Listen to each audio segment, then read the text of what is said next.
नमस्कार दोस्तों, stock market studies में फिर से एक बार आपको बहुत-बहुत स्वागत है। तो आज मैं फिर से आपके सामने कुछ इम्पोर्टेंट कंपनी का अपडेट शेयर करने वाला हूँ, तो वीडियो को पूरा लास्ट तक देखिएगा और अभी तक आपने चैनल को सब्सक्राइब नहीं किया तो ज़रूर कर लीजिएगा। कंटिन्यूअसली इन्फॉर्मेशन और अपडेट्स पाने के लिए चैनल के ऊपर बने रहिएगा। तो चलो देख लेते हैं कौन-सा कंपनी है इस वीडियो के अंदर। फर्स्ट जो कंपनी है उसका नाम है एमसीएक्स मल्टी कमोडिटी एक्सचेंज। तो देखिए मल्टी कमोडिटी एक्सचेंज के बारे में बात करूँ तो कंपनी देखा जाए तो एक ऐसे एक्सचेंज है, ऐसे एक कंपनी है जो एक मोनोपोली जैसे बिज़नेस एन्जॉय करते हैं। अभी मोनोपोली जैसा बिज़नेस एन्जॉय करते हैं और मतलब इस कंपनी के ऊपर सबसे बेस्ट पॉइंट यही है कि कंपनी के ऊपर जो टोटल जो एक्सचेंज है कंपनी, तो उस एक्सचेंज के माध्यम से आप कमोडिटी सेगमेंट के ऊपर काम करना चाहते हैं, तो इसे इसी एक्सचेंज के माध्यम से काम किया जाता है। और आप देख सकते हैं the multi commodity exchange of the Indian limited. आप देख सकते हैं इंडिया फर्स्ट लिस्टेड एक्सचेंज है, मतलब सबसे पुराना लिस्टेड एक्सचेंज है और वो भी कमोडिटी के ऊपर।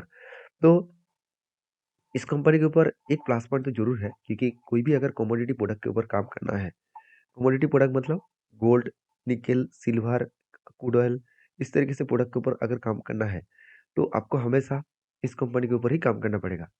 अभी कंपनी के ऊपर फिलहाल क्या सिचुएशन क्या है? देखिए कंपनी का पी रेशियो बहुत हाई हो चुके हैं। कितना हाई? आप देख सकते हैं 370 के आसपास है। अभी कंपनी के पी रेशियो के बारे में चर्चा करें तो कंपनी का पी रेशियो अभी करंट पी रेशियो दिखने को मिला है 70 के आसपास और इसका एवरेज पी रेशियो कितना है 36। तो कंपनी के एक एवरेज पी रेशियो के हिसाब से देखा जाए तो भी कंपनी ओवर वैल्यूड है, बहुत ज़्यादा ओवर ब्रॉड है। तो ओवर वैल्यूड कंपनी के ऊपर निवेश करना थोड़ा-सा खतरा बन सकते हैं क्योंकि आप एक बात सोचिए, ₹1 कमाने के लिए क्या आपको ₹370 देना ठीक रहेगा? मेरे हिसाब से तो बिल्कुल तो नहीं। तो बाकी आप क्या किस तरीके से सोचते हैं, वो ज़रूर बताइए। यहाँ पे क्वेश्चन यहाँ पे ये आते हैं कि मुझे पिछली बार भी क्वेश्चन किया जाता है, मतलब क्वेश्चन किया गया है कि सर पी रेशियो किस तरीके से कैलकुलेशन किया जाता है? देखिए पी रेशियो कैलकुलेशन किया जाएगा, कंपनी का जो करंट ईयर का जो टोटल प्रॉफिट है, उस प्रॉफिट प्रॉफिट इस मार्केट कैप से डिवाइड कर दीजिए। मार्केट कैप जो है उसको प्रॉफिट से डिवाइड कर दीजिए। तो मार्केट कैप कितना है? चलो मैं एक बार कैलकुलेटर ओपन कर लेता हूँ। तो 16,000, चलो 600 में 85 पकड़ लेता हूँ। मैं अप्रोक्सिमेटली पकड़ लेता हूँ, डिवाइड बाई आपको कंपनी का करंट जो प्रॉफिट दिख रहा है कितना? 45। तो कंपनी का करंट जो प्रॉफिट है वो है 45, तो डिवाइड 45 करेंगे, आप देखेंगे तो 370 आ रहा है।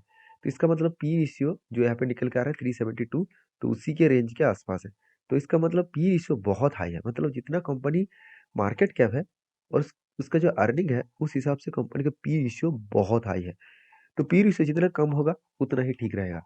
तो फिर भी इस कंपनी का परफॉर्मेंस जो है अभी फिलहाल के लिए इस बार कंपनी लॉस की है, बाकी कंटिन्यूअसली कंपनी प्रॉफिट कर रहा था। इस बार कंपनी लॉस की और वो भी 19 करोड़ के आसपास। और एक चीज़ मैं और भी बता दूँ, कंपनी के प्रॉफिट एंड लॉस के बारे में बात करूँ तो कंपनी के सेल्स ग्रोथ, कंपनी के प्रॉफिट ग्रोथ और कंपनी के रिटर्न ऑफ इक्विटी और परसेंटेज ऑफ रिटर्न सब कुछ आपको अच्छा दिखेगा। सिर्फ कंपनी के सेल्स में और प्रॉफिट में उतना खास देखने को नहीं मिलेगा। तो इसका मतलब अभी भी कमोडिटी एक्सचेंज के ऊपर अभी भी प्रेशराइज़ है। ऐसे नहीं कि सब कुछ क्लियर हो चुके हैं और इन्वेस्टर भी इस कंपनी के ऊपर अच्छा खासा होल्डिंग रखे हैं, चाहे एफआईएस हो, चाहे वो डीएस हो, चाहे वो पब्लिक हो।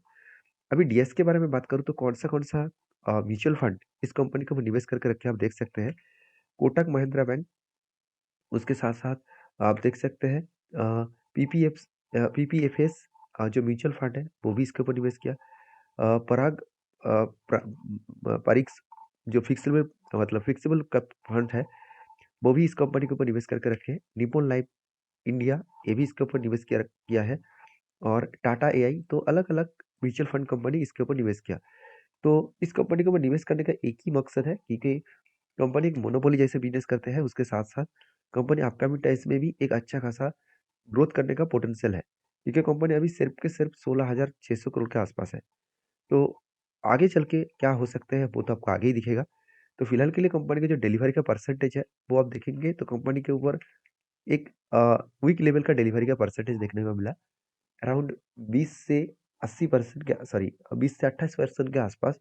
और डिलीवरी का जो परसेंटेज है, उस डिलीवरी परसेंटेज के हिसाब से बात करूँ तो जो कमोडिटी मार्केट में जो डिलीवरी का परसेंटेज है, आप देखेंगे तो एक मतलब पैटर्न्स जो बना है टेक्निकली अगर चार्ट पैटर्न को देखेंगे तो यहाँ पे देखिए कप विद हैरो पैटर्न्स बना था और फाइनली ब्रेकआउट किया और इसका जो टारगेट था, इसका जो कप का जो साइज़ था, उसी बेसिस में यहाँ पे टारगेट था, वही टारगेट को ईज़िली वो अचीव कर चुके हैं। तो एक अच्छा खासा टारगेट को कंपनी अचीव किया और उस टारगेट बेसिस में कंपनी आगे बढ़ रहा है।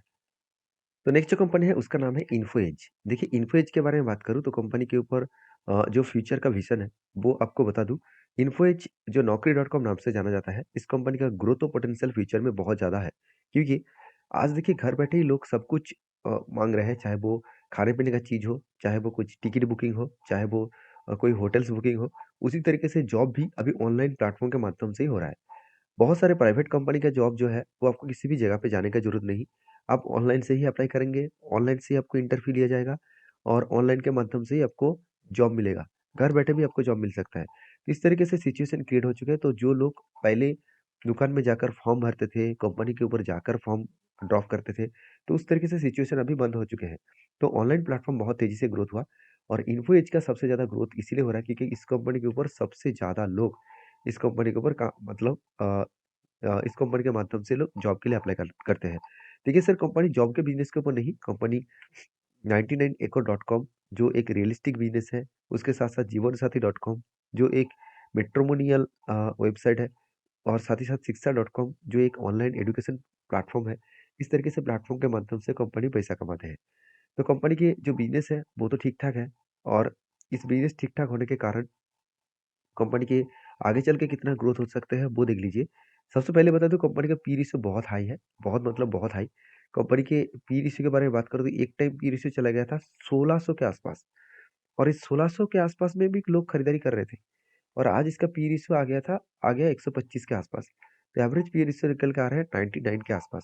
तो पी रेशियो फिर भी हाई है, ओवरवैल्यूड है। फिर भी अगर मैं टॉप लेवल से इसका पी रेशियो को देखूँ तो जो जो कंपनी का पी रेशियो 1600 के आसपास था, वो ही पी रेशियो अभी गिर के नीचे आ चुके हैं। तो फिलहाल के लिए इस कंपनी का सिचुएशन क्या है? कंपनी के क्वार्टरली जो रिजल्ट है, उसके बारे में चर्चा करूँ, तो सेल्स लगातार बढ़ता हुआ देखने को मिले। एक्सपेंस कंपनी का कंट्रोल में रखा और कंपनी का नेट प्रॉफिट वो भी लगातार बढ़ता हुआ देखने को मिले। तो बीच में कंपनी एक बार लॉस किया था और इस लॉस कंपनी का खुद का लॉस नहीं है। कंपनी जो आधा बिज़नेस के ऊपर इन्वेस्ट किया है, उसी के ऊपर कंपनी का लॉस देखने को मिला, करीबन 550 करोड़ के आसपास। तो एज ए इन्वेस्टर, प्रोमोटर से लेकर एफएसडीएस पब्लिक हर किसी के पास इस कंपनी के इन्वेस्टमेंट आपको देखने को मिल जाएगा। प्रोमोटर के पास, एफएस के पास, डीएस के पास, पब्लिक के पास, ये सारे व्यक्ति के पास एक अच्छा खासा होल्डिंग्स यहाँ पे देखने को मिल जाएगा। तो एक ही बात कहूँगा इस कंपनी के ऊपर आगे चल के कुछ पॉजिटिव ग्रोथ ज़रूर हो सकता है और इस कंपनी के ऊपर जो लास्ट कुछ फ्यू डेज़ का डिलीवरी का परसेंटेज है, तो यहाँ पे आप देख सकते हैं 30% के आसपास डिलीवरी उठाया जा रहा है। तो उतना खास डिलीवरी नहीं है, पहले कितना था 50% के आसपास डिलीवरी हुआ करता था। आज वो 30 टू 36% के आसपास डिलीवरी देखने को मिले हैं। अभी देखिए इस कंपनी के चार्ट पैटर्न्स के बारे में बात करूँ तो ध्यान दीजिएगा, यहाँ पे जो चार्ट पैटर्न्स है, वो शोल्डर कम हेड कम शोल्डर क्रिएट किया और फाइनली यहाँ पे ब्रेकआउट का इंतज़ार कर रहा हूँ। तो ब्रेकआउट होने का चांसेस है, अभी इसका ब्रेकआउट भी होगा तो एक अच्छा खासा धमाका यहाँ पे बन सकते हैं। तो यहाँ पे जो जो डेटा देखने को मिला, जो लेवल देखने को मिला, इस लेवल को अगर ब्रेकआउट करेगा, तो एक ईज़ी तरीके से यहाँ पे टारगेट बन सकता है। तो ईज़ी तरीके से टारगेट का मतलब है कंपनी के ऊपर एक अच्छा खासा टारगेट बनने का चांसेस है। तो यहाँ पे आप देख सकते हैं 31% के आसपास 31% के आसपास यहाँ पे टारगेट बन सकता है। तो फिलहाल के लिए ब्रेकआउट अभी तक नहीं हुआ। जब होगा तो मैं आपके साथ ज़रूर शेयर करूँगा। और देखिए सारे डिटेल्स मैं जो शेयर कर रहा हूँ वो टोटली एजुकेशन पर्पस में है। मैं बहुत बार बोल चुका हूँ और मेरी तरफ से कोई भी रिकमेंडेशन नहीं रहेगा। अगर आप काम करना चाहते हैं तो आपके रिस्क के हिसाब से करिए। आपके कैपिटल के कितना रिस्क आप ले सकते हैं उस बेसिस में करिए। क्योंकि हर किसी का अलग-अलग ओपिनियन है मार्केट के बारे में। तो आपके ओपिनियन के बेसिस में काम करिए। मेरा जो ओपिनियन है वो मैं आपके साथ शेयर कर रहा हूँ। उस ओपिनियन को आप एज़ ए रिकमेंडेशन के हिसाब से मत सोचिए, आप एजुकेशन पर्पस में लीजिए। तो नेक्स्ट जो कंपनी है उसके नाम है ओलेक्ट्रा गिनटेक। देखिए ओलेक्ट्रा गिनटेक के तो 4 चाँद लगने वाले हैं क्योंकि गवर्नमेंट अनाउंसमेंट कर चुके हैं 10,000 से भी ज़्यादा सॉरी 10,000 से भी ज़्यादा बसेस यहाँ पे मार्केट में वो लॉन्च करने वाले हैं और वो भी EVs buses. EVs buses market में लॉन्च करेंगे।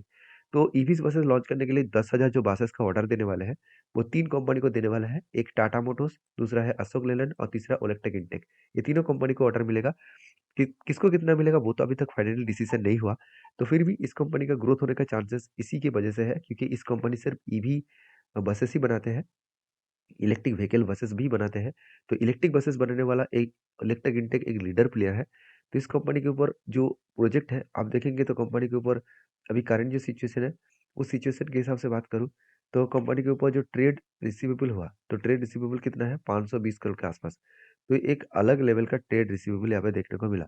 तो इस कंपनी के ऊपर ट्रेड रिसीवेबल कितना हुआ? 520 करोड़ के आसपास। और ट्रेड ट्रेड रिसीवेबल पहले कितना था? 630 करोड़ के आसपास। तो एक इस तरीके से लेवल का यहाँ पे ट्रेड रिसीवेबल देखने को मिला। और साथ ही साथ कंपनी इतना बड़ा प्रोजेक्ट मिला जिसके चलते कंपनी ने क्या किया? खुद कर्जा उठाया। पहले कर्जा एकदम 2 डीजीज में था और अभी देखिए 3 डीजीज में कंपनी का कर्जा देखने को मिला। करीबन 130 करोड़ के आसपास। तो एक अलग लेवल का कर्जा यहाँ पे देखने को मिले।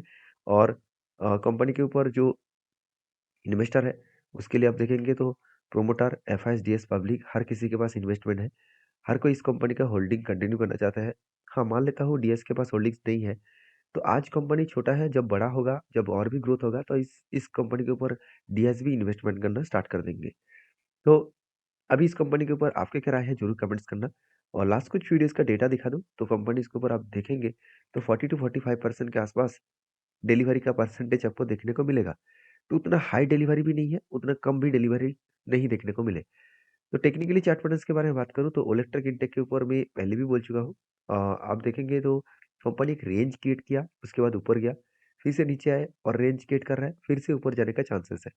तो मैं यहाँ पे इंतज़ार कर रहा हूँ इसीलिए क्योंकि कंपनी के ऊपर यहाँ पे कब विद हैंड पैटर्न्स क्रिएट करेगा मेरे हिसाब से। देखिए, मेरे हिसाब से मतलब मैं कह रहा हूँ कि यही होगा, ऐसे बिल्कुल नहीं। कभी-कभी इस तरीके से पैटर्न्स क्रिएट ज़्यादा होते हैं, कभी जब भी कुछ इस तरीके से नीचे से ऊपर जाते हैं, तो एक कप बन सकता है, उसके बाद एक हैंडल क्रिएट हो सकता है, उसके बाद ब्रेकआउट भी हो सकता है।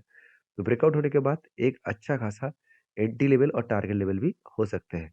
तो तो इस कंपनी के ऊपर आपके क्या राय है ज़रूर कमेंट्स करना क्योंकि अभी फ़िलहाल के लिए मैं कोई भी ट्रेड नहीं लिया हूँ क्योंकि जब तक कोई पैटर्न्स कंप्लीट ना हो, जब तक कोई रूल्स को फॉलो ना करे इस कंपनी तब तक मैं कोई भी काम नहीं करूँगा। तो आप किस तरीके से सोचते हैं इस कंपनी के ऊपर ज़रूर कमेंट्स करना। नेक्स्ट जो कंपनी है उसका नाम है मर्चेंटेंट्स पाउल मर्चेंट्स लिमिटेड जो एक देखा जाए तो छोटा-सा कंपनी है, एक स्मॉल कैप टाइप कंपनी है और कंपनी एक फाइनेंस कंपनी है और इसके ऊपर एक अपडेट्स है, वो है बोनस का। कंपनी 19 तारीख को आपको बोनस देने वाला है। हर एक के बदले कंपनी 2 शेयर आपको बोनस के हिसाब से देने वाला है। तो जो लोग इस कंपनी के ऊपर बोनस के लिए इन्वेस्टमेंट करना चाहते हैं, तो ज़रूर इस कंपनी के ऊपर स्टडी करिए, उसके बाद काम करिए। वीडियो में अगर जानकारी अच्छा मिले तो प्लीज़ लाइक करिए। दोस्तों के साथ भी शेयर करिए। मिलते हैं नेक्स्ट वीडियो में, तब तक के लिए अच्छे से रहिए, अपना ख्याल रखिए। धन्यवाद।